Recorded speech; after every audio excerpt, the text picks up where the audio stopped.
ಇರೋ ಥರ like September 24 greatest writer. Kannada Kannada Kannada ಮಾತ್ರ ಅಲ್ಲ, ಇಡೀ ಭಾರತೀಯ ಇದಕ್ಕೆ ಲೈಕ್ ಸಾಹಿತ್ಯಕ್ಕೆ ತುಂಬಲಾರದ ನಷ್ಟ. ಸೊ ಅವ್ರು ಜಸ್ಟ್ ನೆನಪು ಮಾಡ್ಕೊಳಕಷ್ಟೇ ಇದು ಮಾಡೋಣ ಅಂತ. ಯಾಕಂದ್ರೆ ಅವ್ರದ್ದು ಕೃತಿಗಳನ್ನ ವಿಮರ್ಶೆ ಮಾಡೋಷ್ಟು ಯಾರು ಪ್ರಬುದ್ಧರಾಗಿಲ್ಲ ಅನ್ಸುತ್ತೆ. ಬಟ್ ನಮ್ಗೇನು ಅವ್ರ ಬಗ್ಗೆ ತಿಳ್ಕೊಂಡಿದೀವೋ ಅದ್ರ ಬಗ್ಗೆ ಮಾತಾಡ್ಬೋದು. ಬುಕ್ ಓದಿ ಅದು ಅವ್ರ ಬಗ್ಗೆ ಬುಕ್ ಬಗ್ಗೆ ಮಾತಾಡ್ಬೋದು, ಅಥವಾ ಅವ್ರ ಬಗ್ಗೆ ಏನಾದರೂ ಇಂಪಾರ್ಟೆಂಟ್ ಏನಾದ್ರು ವಿಷಯ ತಿಳ್ಕೊಂಡಿದ್ರೆ ನೀವು ಮಾತಾಡ್ಬೋದು. ಸೊ ಆಕ್ಚುಲಿ ನಾನು ಒಂದು ಚಿಕ್ಕದಾಗಿ ಕ್ವಿಸ್ ಮಾಡ್ಕೊಂಡ್ ಬಂದಿದ್ದೆ, ಬಟ್ ಗೊತ್ತಿಲ್ಲ ಅದು ಓಪನ್ ಆಗ್ತಾ ಇಲ್ಲ. ಬಟ್ ಹಂಗೆ ಜನರಲ್ ಆಗಿ ಕೇಳ್ತೀನಿ. ಸೊ ಎಸ್ ಎಲ್ ಭೈರಪ್ಪ ಅವರು ಆಗಸ್ಟ್ 20, 1931 ಹಾಸನ ಜಿಲ್ಲೆ ಚನ್ನರಾಯಪಟ್ಟಣದಲ್ಲಿ ಹುಟ್ಟಿದ್ರು. ಸೊ ಅವರು ಹುಟ್ಟಿದ್ದು ಕಡು ಬಡತನದಲ್ಲಿ. ಅವ್ರು 5 ವರ್ಷ ಇದ್ದಾಗ ಅವ್ರ ತಾಯಿನ ಕಳ್ಕೊಂಡ್ರು. ಅವ್ರ ತಾಯಿಗೆ ಪ್ಲೇಗ್ ಇದು ಬಂದು ಅವ್ರ ತಾಯಿ ಕಳ್ಕೊಂಡ್ರು. ಬಟ್ ತಂದೆ ಅಷ್ಟೊಂದು ಜವಾಬ್ದಾರಿ ಇರಲಿಲ್ಲ, ಬೇಜವಾಬ್ದಾರಿ ಆಗಿದ್ರು. ಅದೇ ವಿಷಯನ ಅವರು ಬಿತ್ತಿ ಅನ್ನೋ ಇದ್ರಲ್ಲಿ ಬರ್ದಿದ್ದಾರೆ. ಅವ್ರ ತಂದೆ ಬಗ್ಗೆನೆ ಬಿತ್ತಿ ಓದಿದ್ರೆ ನೀವು ಅವ್ರ ತಂದೆ ಬಗ್ಗೆನೆ ಬರೀತಾರೆ. ಸೊ ಅವರು ಚಿಕ್ಕ ವಯಸ್ಸಿಂದನೇ ಸಾಹಿತ್ಯದಲ್ಲಿ ಆಸಕ್ತಿ ತೋರಿಸಿದ್ರು. ಅವ್ರ ಹೈಸ್ಕೂಲಲ್ಲಿ ಇರಬೇಕಾದ್ರೆ ಒಂದು ಸ್ಟೋರಿ ಬರೆದ್ರು. ಯಾರ್ಯಾರು ಗೊತ್ತಾ ಯಾವ ಸ್ಟೋರಿ ಬರೆದಿದ್ದಾರೆ ಅಂತ? ಒಂದು ಬುಕ್ ಬಂತು ಹೈಸ್ಕೂಲಲ್ಲಿ ಇರ್ಬೇಕಾದ್ರೆ ಬರೆದಿದ್ದು. ಅಲ್ಲ, ಹೇಳಿ, ಯಾರಾದ್ರೂ ಗೆಸ್ ಮಾಡಿ ಹೇಳಿ.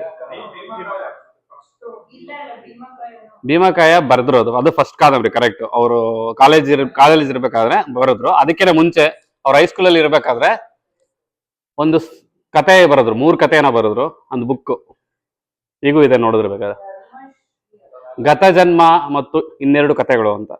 ಸೊ ಅವ್ರು ಹೈಸ್ಕೂಲಲ್ಲಿ ಇರ್ಬೇಕಾದ್ರೆ ಅದನ್ನ ಬರ್ದಿರ್ತಾರೆ. ಸೊ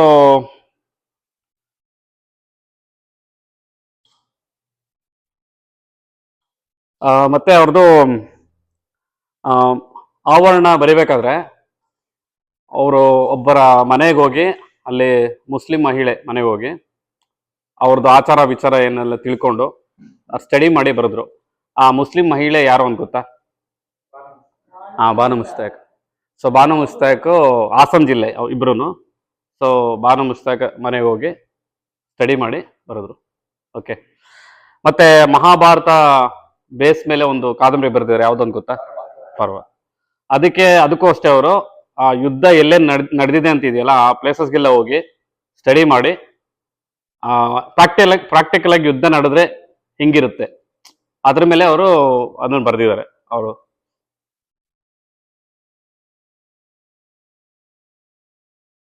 ಮತ್ತೆ ಅವ್ರಿಗೆ ಜ್ಞಾನಪೀಠ ಪ್ರಶಸ್ತಿ ಬಂದಿಲ್ಲ, ಬೇರೆ ಬೇರೆ ಕಾರಣ ಇರ್ಬೋದು.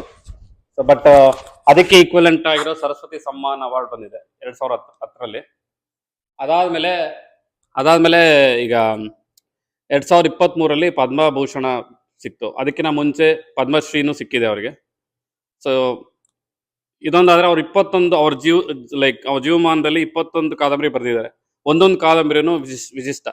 ಆ ಕಾಲಮಾನಕ್ಕೆ ಅದು ಏನಂದ್ರೆ ಅತ್ಯಂತ ಜನಪ್ರಿಯವಾದ ಕಾದಂಬರಿಗಳು ಬರೆದಿದ್ದಾರೆ. ಫಾರ್ ಎಕ್ಸಾಂಪಲ್ ನೆಲೆ ಇರ್ಬೋದು, ಯಾರೋ ಮಾತಾಡ್ತಾ ಇದ್ರು. ನೆಲೆ ಆ ಟೈಮಲ್ಲಿ ಏನೇನು ನಡೀತಾ ಇತ್ತು, ಎಸ್ಪೆಷಲಿ ಮುಂಬೈಯಲ್ಲಿ ಜೀವನ ಹೆಂಗ್ ನಡೀತಾ ಇತ್ತು, ಅದ್ರ ಮೇಲೆ ಬೇಸ್ ಆಗಿರೋ ಆ ಥರ ಎಲ್ಲ ಬರೀತಾ ಇದ್ರು. ಸೊ ಅವರು ನಿಧನರಾಗಿದ್ದು ನಿಜವಾಗ್ಲೂ ದುಃಖ ಆಗ್ತಾ ಇದೆ. ಯಾಕಂದ್ರೆ ನಮ್ಮ ತಾತ ಅವರಿದ್ರು, ಅವ್ರಿಗೂ 94 ಇಯರ್ಸ್. ಅವರು ರೀಸೆಂಟಾಗಿ ತಿರೋದ್ರು. ಅವರು ನಮ್ಮ ಭೈರಪ್ಪ ಅವ್ರನ್ನ ಫಾಲೋವರ್ ಅವರು. ಸೊ ಅವ್ರಿಗೂ 94, ಇವ್ರಿಗೂ 94. ಒಂದೇ ಟೈಮ್ಗೆ ಲೈಕ್ ನಮ್ಮ ಮನೆಯವ್ರನ್ನೇ ಒಬ್ಬರನ್ನ ಕಳ್ಕೊಂಡಿನೋ ಅಷ್ಟು ಬೇಜಾರಾಯಿತು ಕೇಳಿ ವಿಷಯನ. ಸೊ ಈ ಸಂಜೆನ ನಾವು ಎಸ್ ಎಲ್ ಭೈರಪ್ಪ ಅವ್ರಿಗೆ ಮುಡುಪಾಗಿರೋಣ. ಸೊ ಅವ್ರ ಬಗ್ಗೆ, ಅವ್ರ ಪುಸ್ತಕ ಯಾರಾದರೂ ಓದಿದ್ರೆ ಬಂದು ಅವ್ರ ಬಗ್ಗೆ ಮಾತಾಡ್ಬೋದು, ಪುಸ್ತಕದ ಬಗ್ಗೆ ಮಾಡ್ಬೋದು, ಅವ್ರ ಬಗ್ಗೆ ಯಾವ್ದಾರು ಮಾತಾಡ್ಬೋದು. ಸೊ ಯಾರು ಬರ್ತೀರಾ? ರಂಗನಾಥ್.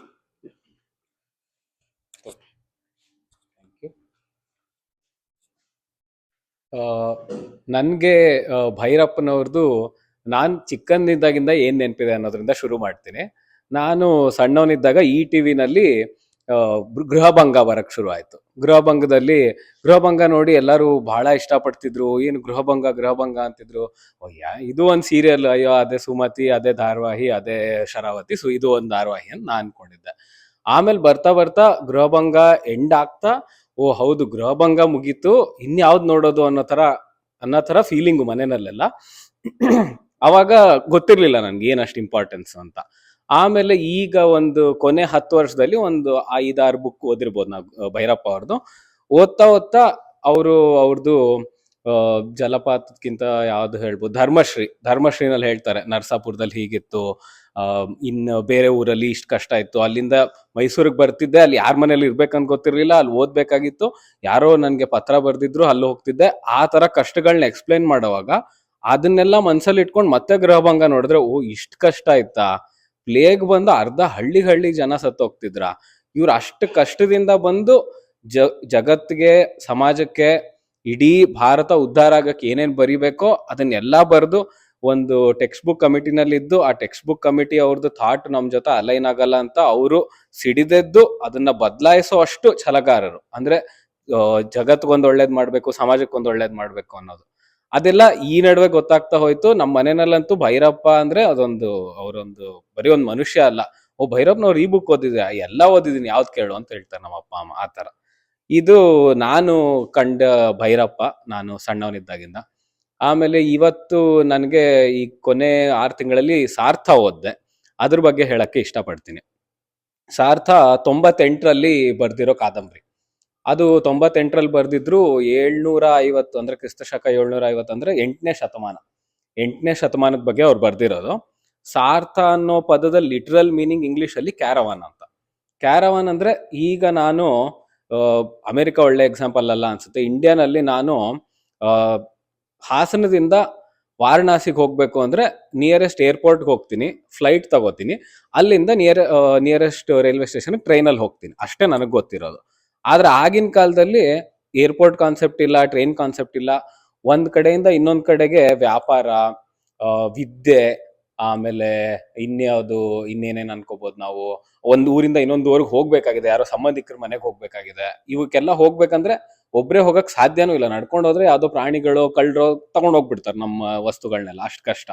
ಅದಕ್ಕೆ ಒಂದು ಗುಂಪಾಗಿ ಒಂದಿಷ್ಟು ಭಟರು, ಒಂದಿಷ್ಟು ಅಡಿಗೆ ಮಾಡೋರು, ಒಂದಿಷ್ಟು ಅದನ್ನ ನೋಡ್ಕೊಳ್ಳೋರು, ಅಂದ್ರೆ ಅವರು ಒಳ್ಳೊಳ್ಳೆ ಪದಗಳು ಬರ್ದಿದಾರ, ಪದಗಳು ನೆನಪಿಲ್ಲ, ಒಳ್ಳೆ ಕಾರ್ಯದರ್ಶಿಗಳು, ಅಧ್ಯಕ್ಷರು ಆ ಸಮಿತಿಗೆ, ಅವರೆಲ್ಲಾರು ಸೇರಿ ಒಂದ್ ಕಡೆಯಿಂದ ಇನ್ನೊಂದ್ ಕಡೆ ಹೋಗಿ ಹುಷಾರಾಗಿ ತಲುಪಬೇಕು. ಅಲ್ಲಿ ಮಧ್ಯ ಕಳ್ಳರು ಬಂದ್ರೆ ಹೆಂಗ್ ಮ್ಯಾನೇಜ್ ಮಾಡ್ಬೇಕು, ಕಳ್ಳರಿಗೆ ಏನ್ ಶಿಕ್ಷೆ ಕೊಡ್ಬೇಕು, ಇಷ್ಟು ಅವ್ರದೇ ಆದೊಂದು ಕಾನ್ಸ್ಟಿಟ್ಯೂಷನ್. ಇದು ಅಷ್ಟು ದೊಡ್ಡ ವಿಷಯ ಆಗಿನ ಕಾಲದಲ್ಲಿ. ಅದಕ್ಕೆ ಅದ್ರ ಬಗ್ಗೆ ಬರ್ದಿದ್ದಾರೆ. ಅದು ಶುರುನಲ್ಲಿ ಒಬ್ಬ ನಾಗಭಟ್ಟ ಅನ್ನೋನ್ ಬಗ್ಗೆ ಶುರು ಆಗುತ್ತೆ.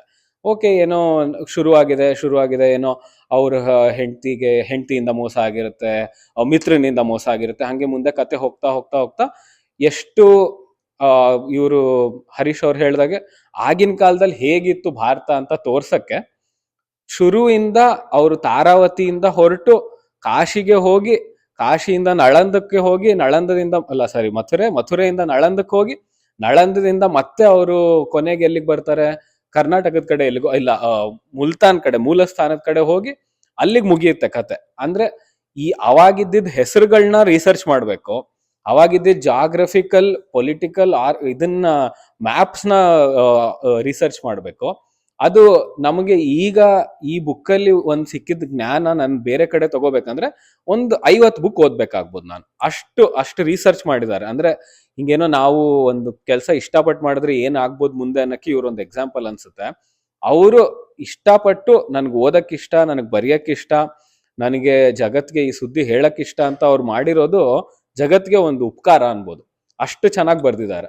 ಆಮೇಲೆ ನಾಗಭಟ್ಟನ್ ಜೀವನದಲ್ಲಿ ಎಲ್ಲಾರ ಜೀವನದಲ್ಲೂ ಆಗೋ ತರಾನೇ ಅವನ್ಗೆ ಒಂದ್ ವಿಷಯ ಅಟ್ರಾಕ್ಟ್ ಆಗುತ್ತೆ, ಇನ್ನೊಂದು ವಿಷಯ ಅಟ್ರಾಕ್ಟ್ ಆಗುತ್ತೆ, ಎಲ್ಲಾ ಕಡೆ ಸುತ್ತಿ ಅವನ್ಗೆ ಕೊನೆಗೆ ಜ್ಞಾನೋದಯ ಅನ್ನೋ ತರ ಆಗೋದೇನು ಅಂದ್ರೆ, ಹೌದು ನನಗ್ ಬೇಕಾದವ್ರ ಒಬ್ಬರನ್ನ ಹುಡುಕೋಬೇಕು, ಅವರು ನಾನು ಸುಖವಾಗಿರ್ಬೇಕು ಅನ್ನೋ ಕಡೆ ಮುಗಿಯುತ್ತೆ ಕತೆ. ಅದು ನನ್ಗೆ ಶುರುನಲ್ಲಿ ಓದಿದಾಗ ಹೌದು ಏನ್ ಕಲ್ತೆ ಕಥೆಯಿಂದ ಅನಿಸ್ತಾ ಇತ್ತು. ಅಂದ್ರೆ ಎಲ್ಲಿಂದ ಎಲ್ಲಿಗೆ ಹೋಯ್ತು, ಏನಿದು, ಮೂಲ ಸ್ಥಾನ ಏನು, ಸುಮ್ನೆ ಗೂಗಲ್ ಮಾಡಿದೆ ಎಲ್ಲಿದೆ ಜಾಗ್ರಫಿನಲ್ಲಿ, ಅದ್ ನೋಡಿದ್ರೆ ಮುಲ್ತಾನ್. ಅವರು ಎಷ್ಟು ವಿಷಯಗಳನ್ನ ಕವರ್ ಮಾಡಿದ್ದಾರೆ ಅನ್ನಕ್ಕೆ ಆಗಿನ ಭಾರತದಲ್ಲಿ, ಉತ್ತರ ಭಾರತದಲ್ಲಿ ಗುರ್ಜರ ಪ್ರತಿಹಾರರು ಅಂತ ಸಾಮ್ರಾಜ್ಯ ಇತ್ತು. ಇನ್ ಎಲ್ಲಾ ಕಡೆನೂ ತುಂಬಾ ಕಡೆ ಬೌದ್ಧರ ಪ್ರಾಬಲ್ಯ ಇತ್ತು. ಬೌದ್ಧರ ಪ್ರಾಬಲ್ಯ ಹೇಗಿತ್ತು, ಅವಾಗಿದ್ದಿದ್ದು ಹಿಂದುತ್ವದ ಏನಂತೀರ, ಒಂದು ಆಚರಣೆಗಳೇನಿದ್ವು, ಅವಾಗಿದ್ದಿದ್ದ ಜಾತಿ ವ್ಯವಸ್ಥೆ ಹೇಗಿತ್ತು. ಕ್ಯಾರವಾನ್ ನಲ್ಲಿ ಸಾರ್ಥದಲ್ಲಿ ಹೋಗೋವಾಗ 70 ಜನ ಇದ್ರೆ 30 ತರ ಬೇರೆ ಬೇರೆ ಅಡಿಗೆ ಮಾಡೋದು. ಯಾಕೆಂದ್ರೆ ಅವ್ರು ಮಾಡಿದ್ ನಾವ್ ತಿನ್ನಲ್ಲ, ಇವ್ರು ಮಾಡಿದ್ ನಾವ್ ತಿನ್ನಲ್ಲ. ಈಗ ಎಷ್ಟು ಮುಂದ್ ಬಂದಿದೀವಿ ಅದರಿಂದ ನಾವು, ಭಾರತನೋ ಅಮೆರಿಕನೋ, ಇಡೀ ಜಗತ್ತು ಎಷ್ಟು ಮುಂದ್ ಬಂದಿದೆ ಅದರಿಂದ. ಆಮೇಲೆ ಬೌದ್ಧರ ಪ್ರಾಬಲ್ಯ ಹೇಳ್ದೆ, ಇದನ್ನ ಹೇಳ್ದೆ. ನಳಂದ ವಿಶ್ವವಿದ್ಯಾಲಯನ ಇದನ್ ಮಾಡ್ತಾರೆ, ವಿವರಣೆ ಮಾಡ್ತಾರೆ. ಅದ್ರಲ್ಲಂತೂ ಒಳ್ಳೆ ಮೈ ಜುಮ್ ಅನ್ಸೋ ಅಷ್ಟು. ಹಿಂಗೆ ಈಗ ನಾವು ಒಂದ್ ಲೈಬ್ರರಿನಲ್ಲಿ 1000 ಬುಕ್ ಅಂದ್ರೆ ಇದೆ ಬಿಡಿ, 5000 ಬುಕ್ ಅಂದ್ರೆ ಇದೆ ಬಿಡಿ ಅನ್ನೋದು. ಅವಾಗ 1000 ಬುಕ್ಗಳನ್ನ ಎಲ್ಲಿಂದ ಹೊತ್ತು ಎಲ್ಲಿಗೆ ತರ್ತಿದ್ರು, ಅವನ್ ಹೆಂಗ್ ಮ್ಯಾನೇಜ್ ಮಾಡ್ತಿದ್ರು. ಈಗೇನೋ ಚೆಕ್ಔಟ್ ಇದೆ, ನನ್ಗೆ ಪಣೀಶ್ ಅವ್ರು ಹೇಳ್ತಾರೆ ಇದನ್ನ ಸ್ಕ್ಯಾನ್ ಮಾಡು QR ಕೋಡ್ ಅಂತ. ಆಗಿನ ಕಾಲದಲ್ಲಿ ಹೆಂಗ್ ಮ್ಯಾನೇಜ್ ಮಾಡ್ತಿದ್ರು ಕೇಳಿದ್ರೆ ಮೈ ಜುಮ್ ಅನ್ಸುತ್ತೆ. ಅಂತ ವಿಷಯಗಳೆಲ್ಲ ಹೇಳಿದ್ದಾರೆ. ಆಮೇಲೆ ಶಂಕರಾಚಾರ್ಯರ ಬಗ್ಗೆ ಹೇಳಿದ್ದಾರೆ. ಶಂಕರಾಚಾರ್ಯರು ಮತ್ತೆ ಮಂಡನ ಮಿಶ್ರರದು ಚರ್ಚೆ, ಆ ಚರ್ಚೆನಲ್ಲಿ ಯಾರ್ ಗೆಲ್ಲೋದು ಅನ್ನೋದು ಒಳ್ಳೆ ಅದೊಂದು ಮಿಥಿಕಲ್ ಇದು ಸ್ಟೋರಿ ಅದು. ಮಂಡನ ಮಿಶ್ರರದು ಶಂಕರಾಚಾರ್ಯರ ಕತೆ ಗೊತ್ತಾ ಅಂತ. ಅದರಿಂದ ಹಿಡ್ಕೊಂಡು ಕುಮಾರಿಲ ಭಟ್ಟರ ತನಕ, ಅವ್ರ ನಳಂದಾಗ ಹೋಗಿದ್ರ ತನಕ ಎಲ್ಲಾ ಕವರ್ ಮಾಡಿ ಒಳ್ಳೆ ಒಂದು ಟೋಟಲ್ ಪ್ಯಾಕೇಜ್ ಅನ್ಬೋದು ಇದು, ಈ ಬುಕ್. ಒಂಥರ ತುಂಬಾ ಇಷ್ಟವಾಗಿದ್ದ ಬುಕ್ ನಂಗೆ. ಪರಕಾಯ ಪ್ರವೇಶದ ಅದೇ ಎಪಿಸೋಡ್ ಅಲ್ಲೇ ಬರುತ್ತೆ, ಮಂಡನ ಮಿಶ್ರರು ಮತ್ತೆ ಶಂಕರಾಚಾರ್ಯರ ಚರ್ಚೆನಲ್ಲೇ ಬರುತ್ತೆ. ಅದನ್ನು ಎಷ್ಟು ಹೊಸ ವಿಷಯಗಳು, ಹೊಸ ವಿಷಯಗಳಲ್ಲ, ಹಳೆ ವಿಷಯಗಳು ನಮಗ್ ಹೊಸವು, ಅವನ್ ಕಲ್ತಿದ್ದು ತುಂಬಾ ಖುಷಿ ಆಯ್ತು. ಇದು ನನಗೆ ಈಗ ಹತ್ತಿರದಲ್ಲಿ ತುಂಬಾ ಇಷ್ಟ ಆಗಿದ್ದ ಪುಸ್ತಕ. ಅದನ್ನ ಬಿಟ್ಟು ಧರ್ಮಶ್ರೀ ಓದ್ದೆ, ಅದು ಅದ್ರದ್ದೇ ಆದ ರೀತಿನಲ್ಲಿ ಇಷ್ಟ ಆಯ್ತು. ಅವಾಗ್ಲೇ ಹೇಳ್ದಂಗೆ ಹಾಸನದಲ್ಲಿ ಹೆಂಗ್ ಕಷ್ಟ ಆಯ್ತು, ಮೈಸೂರಲ್ಲಿ ಹೆಂಗ್ ಕಷ್ಟ ಆಯ್ತು. ಈಗ ನಾನು ಸಂಜೆ 9 ಗಂಟೆಗೆ ಊಟ ಮಾಡ್ಲಿಲ್ಲ ಅಂದ್ರೆ ನಾಳೆ ಬೆಳಗ್ಗೆ ಕೇಳ್ತಾರೆ ಮನೆಯಲ್ಲಿ, ಏನ್ ಊಟ ಮಾಡ್ದೆ, ಏನಾಯ್ತು ಅಂತ. ಅವಾಗ ಕೇಳಕ್ಕೂ ಯಾರು ಇಲ್ಲ. ಅವ್ರು ಒಂದೂರಿಂದ ಇನ್ನೊಂದ್ ಊರಿಗೆ ಹೋಗಿ ಅಲ್ಲಿ ಇತ್ಕೊಂಡು ಓದ್ಕೊಂಡು, ಅಲ್ಲಿ ಕೆಲಸ ಸರಿ ಹೋಗ್ಲಿಲ್ಲ, ರಾತ್ರಿ ಟಾಕೀಸಲ್ಲಿ ಕೆಲಸ ಮಾಡ್ಕೊಂಡು ಅದನ್ನ ದುಡ್ಕೊಂಡು ಅಷ್ಟ್ ಕಷ್ಟ ಇತ್ತು. ನಮ್ಗೆ ಈಗ ಆ ಕಷ್ಟಗಳು ಗೊತ್ತಿಲ್ಲ, ಥ್ಯಾಂಕ್ಸ್ ಟು ನಮ್ಮ ಅಪ್ಪ ಅಮ್ಮನ, ಸೊಸೈಟಿನ ಎಕನಾಮಿಕ್ ಡೆವಲಪ್ಮೆಂಟ್ ಅಷ್ಟು ಚೇಂಜ್. ಧರ್ಮಶ್ರೀ, ಆಮೇಲೆ ಧರ್ಮ ಪರಿವರ್ತನೆ ಹೇಗಾಗ್ತಿತ್ತು 1960, 70ರಲ್ಲಿ, ಈಗೂ ಹೇಗ್ ನಡೀತಿದೆ ಅದ್ರ ಬಗ್ಗೆ ಬರೆದಿದ್ದಾರೆ. ನಿರಾಕರಣ ತುಂಬಾ ವರ್ಷ ಆಯ್ತು ಓದಿ, ಅದು ಅಷ್ಟೇ ನನ್ನ ಮನ್ಸಿಗೆ ತುಂಬಾ ಹತ್ರ ಆಗಿದ್ ಪುಸ್ತಕ. ಒಂದು ಮನುಷ್ಯ ಹೆಂಗೆ ಒಂದು ಸ್ಕಿಸಾಯ್ಡ್ ಪರ್ಸನಾಲಿಟಿ ಸಿಂಡ್ರೋಮ್, ಅಂದ್ರೆ ಅವನ್ಗೆ ಲೋನ್ಲಿ ಇರ್ಬೇಕು, ಇನ್ಯಾರು ಸೆಟ್ ಆಗಲ್ಲ ಅವನ್ಗೆ. ಆ ತರ ಇದ್ರೆ ಮನುಷ್ಯಂಗೆ ಅಕಸ್ಮಾತ್ ಒಂದು ಫ್ಯಾಮಿಲಿ ಸಿಕ್ಬಿಟ್ರೆ ಅವ್ನ್ ಹೆಂಗ್ ಬಿಹೇವ್ ಮಾಡ್ತಾನೆ, ಅವ್ನ್ ಬಿಡಿಸ್ಕೊಳಕ್ ಹೋಗ್ತಿರ್ತಾನೆ, ಸಂಸಾರ ಬಿಡ್ತಿರಲ್ಲ. ಅವ್ನ್ ಬಿಟ್ಟು ಹೋಗ್ಬಿಟ್ರು ಸಂಸಾರ ಅವನ್ ತಲೆಯಿಂದ ಹೋಗ್ತಿರಲ್ಲ. ಆ ತರದ್ ಅದನ್ನ ಬರ್ದಿದ್ದಾರೆ ಇವರು. ದಿನೇಶ್ ಅವ್ರು ಈಗಿನ ಹೇಳ್ದಾಗೆ ಅವರು ಒಂದು ಲೇಖಕ ಅಥವಾ ಒಂದು ಸಾಹಿತಿ ಅನ್ನೋರ್ಗಿಂತ ಒಂದು ಫಿಲಾಸಫರ್ ಅನ್ಬೋದು. ಹಾಗಾಗಿ ಅವ್ರ ಪುಸ್ತಕಗಳು ಏನೋ ಓದ್ದೆ, ಮೋಜ್ಗೆ ಓದ್ದೆ, ನನಗ್ ಸಿನಿಮಾ ನೋಡ್ ಬಂದೆ, ಆ ತರ ಅಲ್ಲ. ಒಂಥರ ನಿಮ್ಮ ಯೋಚನೆನ ಬದಲಾಯಿಸುವಂತ ಪುಸ್ತಕಗಳು. ಅದಕ್ಕೆ ತುಂಬಾ ಮನ್ಸಿಗೆ ಹತ್ತಿರವಾದ ಪುಸ್ತಕಗಳಿವೆಲ್ಲ. ಧರ್ಮಶ್ರೀ, ನಿರಾಕರಣ, ಜಲಪಾತ ಓದ್ದೆ. ಜಲಪಾತದಲ್ಲಿ ಅದ್ರದ್ದೇ ಮುಂಬೈ ಬಗ್ಗೆ ಬರ್ದಿದ್ದಾರೆ. ಹೇಗಿತ್ತು ಮುಂಬೈ, ಇವಾಗ ಮುಂಬೈ ಕಂಪೇರ್ ಮಾಡಿ ಅವಾಗಿನ ಮುಂಬೈ ನೋಡಿದ್ರೆ ಅದೇ ಮುಂಬೈ ಇದು ಅನ್ಸೋತರ. ಆ ತರ ಪ್ರತಿಯೊಂದು ಪುಸ್ತಕದಲ್ಲೂ ಅವರು ಕಲ್ಸಿದ್ದೇ ಜಾಸ್ತಿ. ಅವರು ಆ ಪುಸ್ತಕಗಳನ್ನ ಎಂಟರ್ಟೈನ್ಮೆಂಟ್ ಅಂತ ಯಾವತ್ತೂ ನೋಡಿಲ್ಲ ನಾನು. ಒಂದು ಟೆಕ್ಸ್ಟ್ ಬುಕ್ ಗಿಂತ ಇಷ್ಟಪಟ್ಟು ಓದಿದ್. ಟೆಕ್ಸ್ಟ್ ಬುಕ್ ಯಾರು ಇಷ್ಟಪಟ್ಟು ಓದಲ್ಲ ಅನ್ಕೋತೀನಿ. ತುಂಬಾ ಇಷ್ಟಪಟ್ಟು ಓದಿರೋ ಪುಸ್ತಕಗಳು. ಇನ್ನೂ ಎಷ್ಟೋ ಪುಸ್ತಕಗಳಿದೆ, ಇನ್ನೂ ಹಳೆ ಪುಸ್ತಕಗಳಿದೆ ಅವ್ರದ್ದು, ಅದನ್ನೆಲ್ಲ ಓದ್ಬೇಕು ಅಂತ ಇಷ್ಟ. ಹಾಗಾಗಿ ಥ್ಯಾಂಕ್ ಯು ಎಲ್ಲರೂ ಈ ಆಪರ್ಚುನಿಟಿ ಕೊಟ್ಟಿದ್ದಕ್ಕೆ. Thank you very much.